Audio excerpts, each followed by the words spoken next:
எல்லாருக்கும் வணக்கம். நான் Hema Subramanian. Welcome to home cooking Tamil. இன்னைக்கு நம்ம ரொம்ப ஹெல்த்தியான protein rich super tasty soya சாதம் தான் பார்க்க போறோம். லஞ்ச் பாக்ஸுக்கும் பர்ஃபெக்டா இருக்கும், டின்னருக்கும் ரொம்ப நல்ல சாய்ஸ். டேஸ்டியான இந்த சோயா சாதம் எப்படி செய்யறதுன்னு பார்க்கலாம். இந்த சாதம் செய்ய முதல்ல சோயா சங்க்ஸை வேக வச்சு எடுத்துக்கலாம். ஒரு சாஸ்பேன்ல கொஞ்சம் தண்ணி ஊற்றி 2 கப் அளவுக்கு சோயா சங்க்ஸ் சேர்த்துக்கலாம். கொஞ்சம் உப்பு சேர்த்து தண்ணியை கொதிக்க விடுங்க.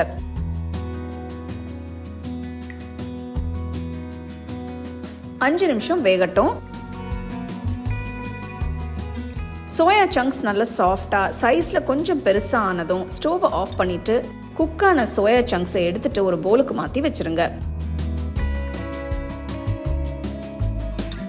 அடுத்து நம்ம சிம்பிளான ஒரு மசாலாவை ரெடி பண்ணிக்கலாம்.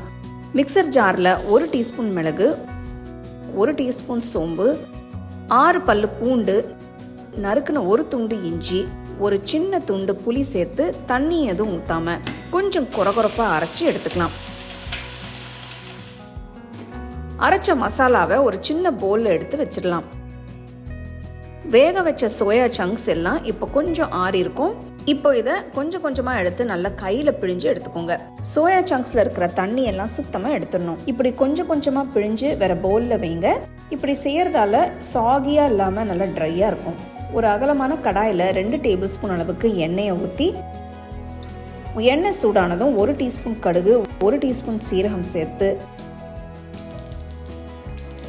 கடுகு பொரிஞ்சதும் ஒரு பெரிய வெங்காயத்தை நல்ல பொடிசா நறுக்கி சேர்த்துக்கலாம்.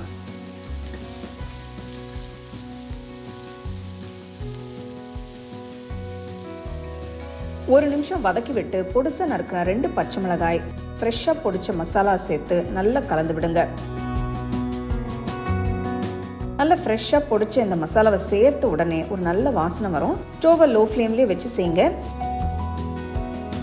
2 நிமிஷம் மசாலாவை வதக்கி விட்டு 1/4 டீஸ்பூன் அளவுக்கு மஞ்சள் தூள், 1 டீஸ்பூன் காஷ்மீரி மிளகாய் தூள், 1 டீஸ்பூன் சீரகத்தூள், 1 டீஸ்பூன் தனியாத்தூள், 1 டீஸ்பூன் கரம் மசாலா தூள், 1 டீஸ்பூன் உப்பு சேர்த்து நல்லா மிக்ஸ் பண்ணி விடுங்க.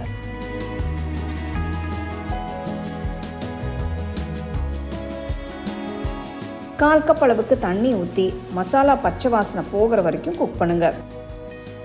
2 நிமிஷம் கலந்து விட்டா போதும். பச்சை வாசனை போனதும் வேக வச்ச சோயா சங்க்ஸை சேர்த்துடலாம். சோயா சங்க்ஸ்ல மசாலா எல்லாம் நல்லா கோட் ஆகிற மாதிரி மிக்ஸ் பண்ணுங்க. பாருங்க எவ்வளோ நல்லா இருக்குன்னு.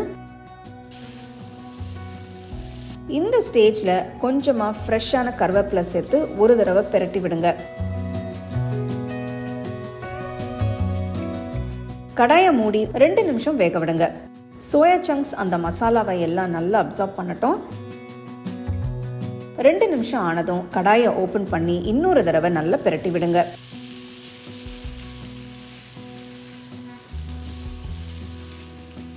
இந்த ரெசிபிக்கு நான் 1 கப் அளவுக்கு பாஸ்மதி அரிசியை எடுத்து வேக வச்சு வச்சிருக்கேன். இது 250 ml மெஷர்மெண்ட்ல எடுத்திருக்கேன். சாதம் நல்லா உதிரி உதிரியா இருக்கணும்.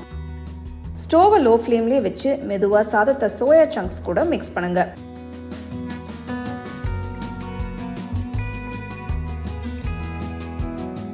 சாதத்தை நல்லா மிக்ஸ் பண்ணி விட்டு உப்பு டேஸ்ட் பாருங்க. தேவைப்பட்ட கொஞ்சம் உப்பு சேர்த்து இன்னொரு தடவை கலந்துக்கலாம். இது ரொம்ப நல்ல ஒரு லஞ்ச் பாக்ஸ் ரெசிபி. பாருங்க சாதம், மசாலா, சோயா சங்க்ஸ் எல்லாம் நல்லா மிக்ஸ் பண்ணியாச்சு. இப்போ ஸ்டோவை ஆஃப் பண்ணிட்டு ஃப்ரெஷ்ஷான கொத்தமல்லியை நல்லா பொடிசா நறுக்கி சேர்த்துடலாம். அவ்வளோதாங்க, சூப்பரான சோயா சங்க்ஸ் சாதம் தயாராகிடுச்சு. இதை நீங்கள் சூடாக சர்வ் பண்ணலாம். அப்படியே சாப்பிடவும் ரொம்ப நல்லாயிருக்கும். இல்லைனா உங்களுக்கு பிடிச்ச அப்பளம், வத்தல் வச்சு இல்லைனா ஒரு கிரேவி வச்சு கூட சர்வ் பண்ணலாம். ரொம்ப நல்லாயிருக்கும். நல்ல ப்ரோட்டீன் ரிச் மீலாக இந்த ரெசிபி செய்யவும் ரொம்ப ஈஸி, சீக்கிரமாகவும் பண்ணிடலாம். இப்போ நான் டேஸ்ட் பண்ணி பார்க்க போகிறேன்.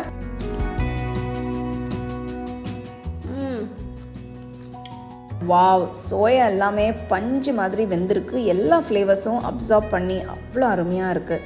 இந்த ரெசிபியை நீங்கள் கண்டிப்பாக ட்ரை பண்ணி பாருங்கள். அப்படியே உங்கள் ஃபேமிலி ஃப்ரெண்ட்ஸோட ஷேர் பண்ணிக்கோங்க. உங்களுக்கு நான் இந்த வீடியோவில் யூஸ் பண்ணுற ப்ராடக்ட்ஸ் பிடிச்சதுன்னா கீழே டேக் பண்ணியிருக்கேன், செக் பண்ணி பாருங்கள். டீட்டெயில்டான ரெசிபிக்கு homecookingshow.in வெப்சைட்டை செக் பண்ணுங்கள். All my home cooking digital cookbooks are now available on shop.homecookingshow.in. Download and start cooking today.